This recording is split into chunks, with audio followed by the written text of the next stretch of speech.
Join us as we show you the secret to the crispiest Korean fried chicken you won't be able to resist.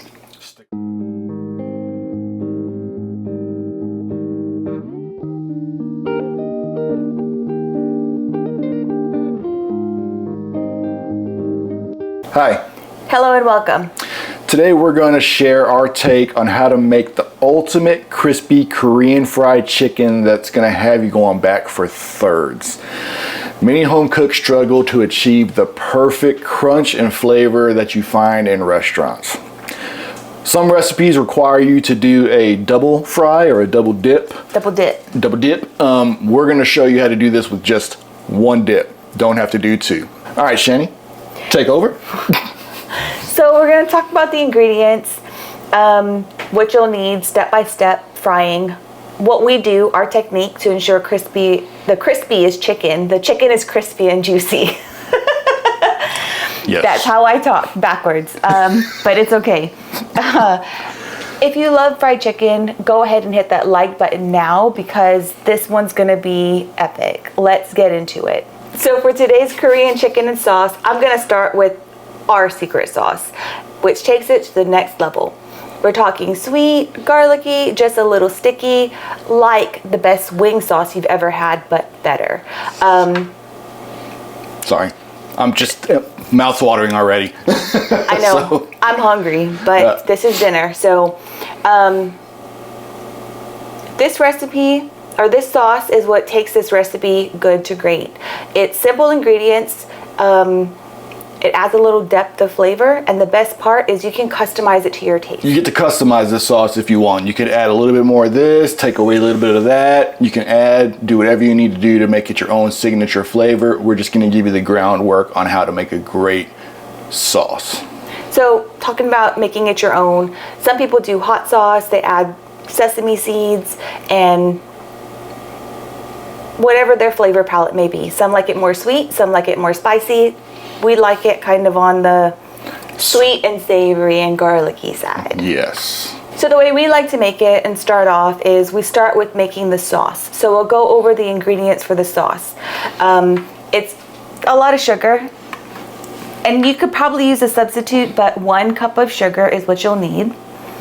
You'll need half a cup of soy sauce, any kind of soy sauce that you like. We prefer the Aloha brand, and we're not in Hawaii, obviously, but Amazon sells it, so we get it from there. We have a whole bottle of sesame oil, but we only need a little splash because sesame oil is potent and it can ruin it if you put too much. Yes. 4 garlic cloves, minced, or you can use garlic powder, whatever you have on hand. We have the bottled minced because we're lazy, but that's us. It's all good. Add half a cup of water as well, and then sprinkle in about 1/4 cup of green onions. So we'll go ahead and start making the sauce, and then we'll jump into the batter. Oh, and you need the best whisk in the world. So just mix all these ingredients that I just went over into one bowl, and we'll put it aside. Sugar, soy sauce.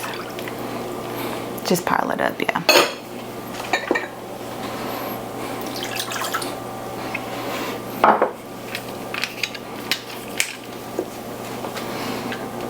Oh, don't even need it. Don't even need it. Slid right on out.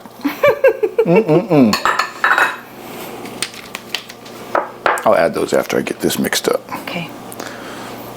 So you want to mix it until the sugar is kind of dissolved. It's not going to dissolve all the way, but it will a little bit. Yeah, so you're gonna make your sauce, you're gonna set it aside, and before you start doing any dipping or whatever it may be, you're gonna give it another stir, but this is gonna let it, I don't know, marinate. Yeah. So they get married together. The flavors get married together. There you go. So, and feel free to add as much garlic as you want because apparently we have more than 4 cloves in here. No, the bottle says 1 teaspoon equals 1 clove. So that was about 4 teaspoons for 4 cloves. I've also crushed a clove of garlic. And it's not that much. Yeah. Well, it depends what you buy. Some cloves are small and some cloves are big. It just depends what you get from the store. All right, so I'm going to just add this in there. Give it a quick stir. All right, so I got my onions and everything mixed in. Now we're gonna do this little splash of olive oil, or sesame oil. I don't know if you're gonna be able to catch this on camera. That actually might be a little too much. It'll be fine. I like sesame oil. No, that's about what you need right there. Probably half a teaspoon. Jinx.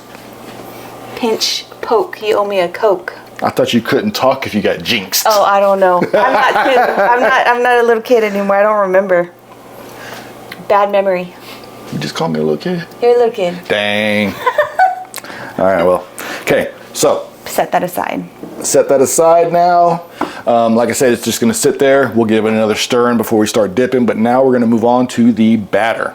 So for the batter, we have flour, about 1 to 2 cups of flour. I have 2 eggs because I have a little bit of chicken, and then about 1 to 2 cups of cornstarch. And growing up, I was always told the secret to crispy fried chicken is the cornstarch. And people do it different ways, but this is the way we do it, so we wanted to share it with you. You can use boneless, skinless chicken breast cut into 1-inch thick slices, or chicken wings, or really whatever kind of chicken you want to use.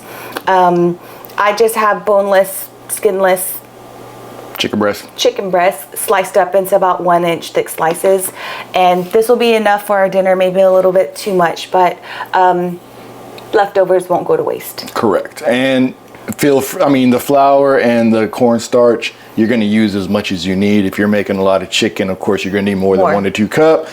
Same thing with the eggs. It all depends on how much chicken you are making. But the sauce for the ingredients that we gave you, that's enough for quite a bit of chicken to dip or douse as you're preparing it. So.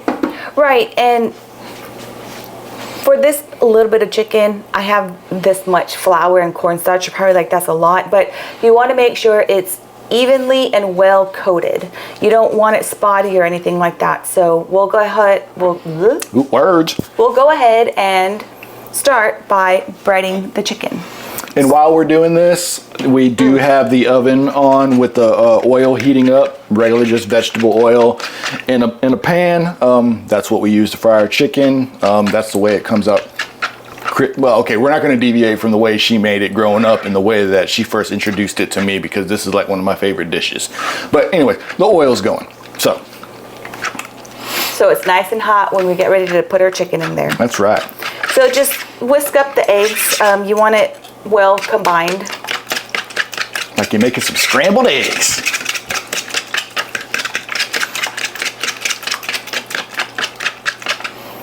All right. That should be good. So I'm gonna, rearrange. This is the cornstarch. So it's like a little assembly line.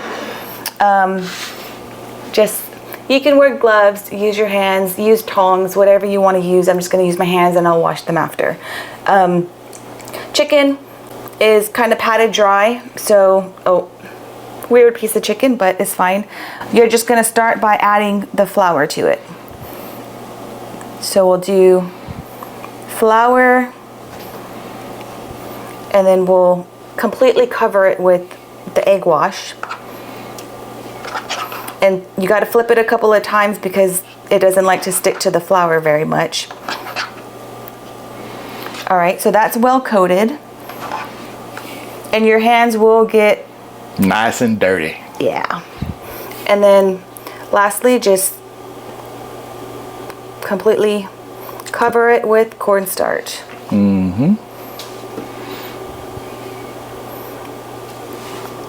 So I'll do about half of this right now, and then we'll start the first batch. And you don't want to overcrowd your pan either, because then it won't cook as evenly or crispy. Give your chicken some elbow room or wing room. Wing room. Okay. Nope. Nope, what do you mean no? I don't know what you're going to say, so. Question. What came first, the chicken or the egg? Isn't this weird? We're putting chicken in chicken. Oh, I didn't even think about that. I didn't even think about that till you just asked about chicken and egg. You just put chicken in chicken. Wow. Anyway, back to that original question. What came first, chicken or the egg? I know we've talked about this before, but I don't remember. What are your thoughts? God. God.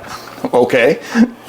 Well, you can't have an egg without a chicken, Which but you can't have an egg without chicken. So, you just said the same thing twice. You can't have a chicken without an egg. You can't have an egg without a chicken. yeah. Yep. True. True. So what comes first? That is the philosophical question. Let us know what your thoughts are below. That's right. I'm gonna say chicken came first. How'd the chicken get there? That I have no answer for. That's why I said what I said. I know. But I'm going chicken. Chicken came first. Chicken, then the egg. Because, you know what? You got me thinking now, because the hens have to lay on the eggs to keep them warm so they can hatch. The chicken had to come first. It had to. That's my final answer.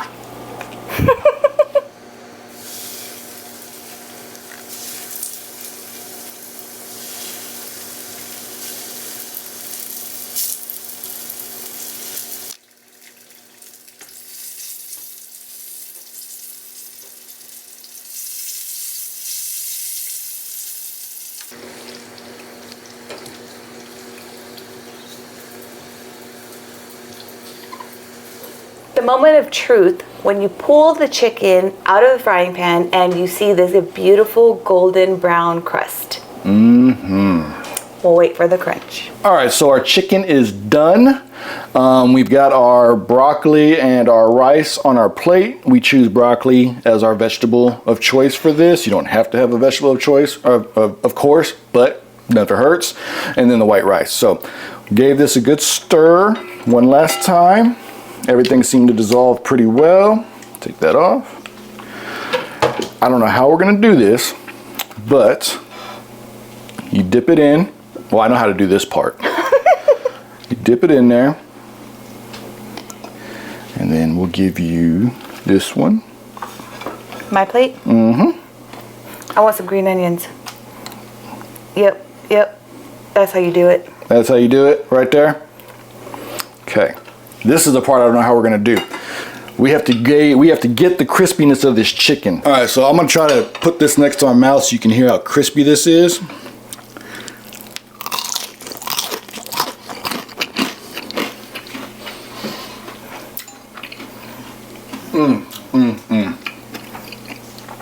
That is good fried chicken. So I know I already like it, so I'm not going to eat in front of you today. anyways, guys, thanks for joining us for another one. We appreciate you sticking around. Give it a try. Let us know what you think. If you add anything differently, let's say the hot sauce or the sesame seeds, whatever it may be, let us know in the comments. You'll be making this recipe again and again because it's just that good. Until next time, guys. Bye.